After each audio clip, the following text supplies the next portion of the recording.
Hi, today I'm reviewing the P-Calm Water Barrier Sun Cream. And really quick, I just want to say, I purchase these products with my own money. I'll never waste time sponsors or videos, so if you want to help support the channel, like, subscribe, share the video, check out the links below, or check out my Patreon community. Okay, so P-Calm, not a huge brand. They've got their big moisture barrier cream, which kind of took off success this winter. And they've been slowly releasing products that are really quite lovely, and this is one of them. I'm very impressed with this product, so I'm excited to explain to you why. Maybe it's worth checking out for you guys. So, okay, so they call this a moisturizing sunscreen that protects dehydrated skin from strong sunlight, formulated with SPF 50 PA++++ UV protection. Brightens your skin without leaving white cast and suitable for sensitive skin. And I'm just in love with this product. So this is the one I chose to wear today underneath my foundation because it really is just, it just feels just like a light moisturizer and is really lovely. And it's been pretty strong sunlight out there. And well, my body got a little bit tanned or browned. My face, pretty pale still, thankfully. So.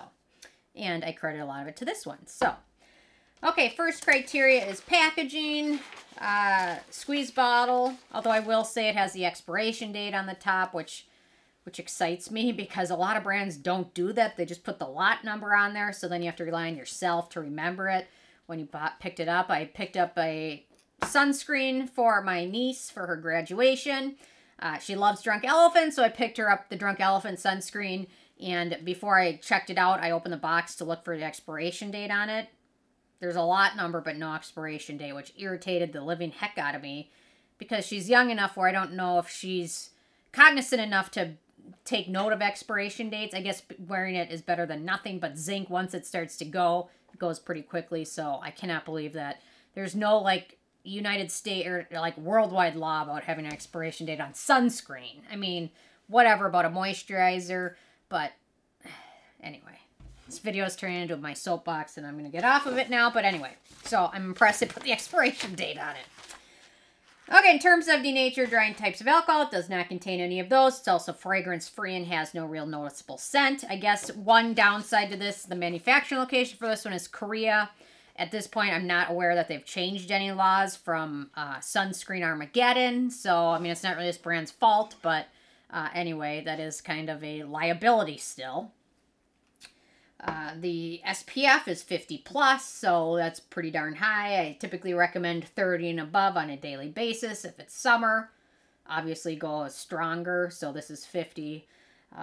In terms of the UVA protection, it's got a PA with 4 pluses after it, which is the highest you can have in Korea.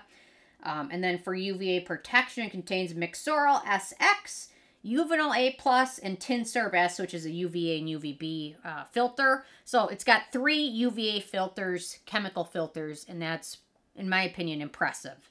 Most of sunscreens typically contain 1, especially like in the US. If it's a chemical sunscreen, it's going to be avobenzone, and that's it. You're out of luck. So this one contains 3 different ones. They must have an agreement with L'Oreal to use Mixoryl XL because I thought that was a L'Oreal specific one. It is. So they must have made some sort of agreement or something. But okay, so in terms of the filters used, so we've got Uvinol T150, very photostable UVB filter. Again, we've got that Mixoryl SX, L'Oreal Group sunscreen. It's very water soluble and protects in the UVA range. And we've got Uvinol A+, UVA absorber designed for high UVA protection and photostability. We've got Polysilicone 15, which is also known as Parsol SLX, which is a silicone-based chemical sunscreen agent that protects in the UVB range. And then finally, we've got, again, Tinsorb S, very photostable filter, filters in UVA and UVB spectrum, and very photostable. So, very impressive list of sunscreen ingredients, and anyway, so...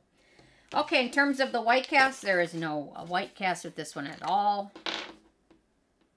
So, here we go. So, it applies pretty transparently.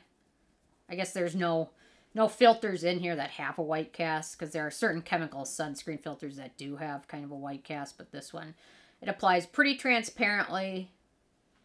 And I gotta make sure to cover my hands and arms up because the sun has been hot. So anyway, very nice texture, no white cast. So the texture, lotion texture, smooths over skin very easily, moisturizes very nicely. In my opinion, with this sunscreen, it's very easy to apply an adequate enough amount without looking greasy. Sometimes it's hard, or sometimes the texture is thick. Some products, it's just hard to apply liberally. This one, I don't have any issues. I feel like I'm applying enough to get the good protection. Then in terms of ease of use, I kind of touched on that. Very enjoyable to use. I never dread using this one at all. I'm excited to use it. I'm such a dork, but that gets me all fired up in the morning. Like I've got a nice sunscreen I'm excited to use. Works great under moisturizer, or yeah, over moisturizers. It's also pretty easy to reapply, and it doesn't look greasy, or it doesn't accentuate dry patches. A lot of products either look greasy or they end up accentuating dry patches. I don't have that issue at all. No issues with sensitivity towards the eye area at all either. So very lovely product. Okay, in terms of the beneficial ingredients in this one, so we've got niacinamide, anti-acne, skin brightening, anti-inflammatory, barrier repairing ingredient. We've got an ingredient called Cape Aloe, which I had not heard of before, but apparently it's a relative of regular aloe that has hydrating and skin conditioning properties. We've got adenosine, which is a cell communicating ingredient. We've got glutathione, which is an antioxidant. Lactobacillus ferments, soothing probiotic with anti-inflammatory properties. We've got madecassoside, biological component from centella that has wound healing, skin calming, antioxidant, anti-aging benefits for skin. Ceramide NP, skin identical ingredient. Then finally we've got allantoin, which is skin soothing ingredient. So very nice list of some beneficial ingredients. Nothing too over-the-top exciting, but some nice soothing ingredients. Okay, for acne-prone skin, we've got 3 ingredients of note. We've got cetearyl alcohol, glycerol stearate, and carbomer. So nothing too terrible. In terms of animal testing, PCalm has their website and their Amazon listing that state they are cruelty-free and vegan. So I'm going with that because there's really nothing else out there that says anything contrary to that. Typically, I don't just take their website for it, but anyway, so I'm going with. In terms of performance, so this one's nice. It's non-drying, but not greasy, no scent. It applies nicely. It plays well under foundation, over moisturizer. Sometimes, if it's super hot out, I'm just applying this right over my vitamin C serum, and I'm going with it, and it works just fine. Seems to work well with humid weather, which is nice, and works nice outside. So I have nothing negative that I can think of to say about this product, really. It's just really enjoyable to use, lovely. Feels nice, but not greasy, which is very impressive. So, and I think my face has been pretty protected by it. So in terms of the price, so this is a full size, which is 1.7 ounces, 50 milliliters, and retails for about $20. So it's pretty affordable. It's got so many good things going for it. So with a 15 being a perfect score, I give this one a 13. I guess the 2 things were a couple acneogenic ingredients, and then the fact that it's made in Korea at this point. So anyway, love it. Well worth a try. Highly recommend you guys check this out. I really enjoy this one. So anyway, interested in hearing from you guys if you had a chance to check this out yet or not, and if you have what your thoughts are. So leave a comment. Love hearing from you guys, and stay tuned for more tomorrow. Thanks so much. Bye, guys.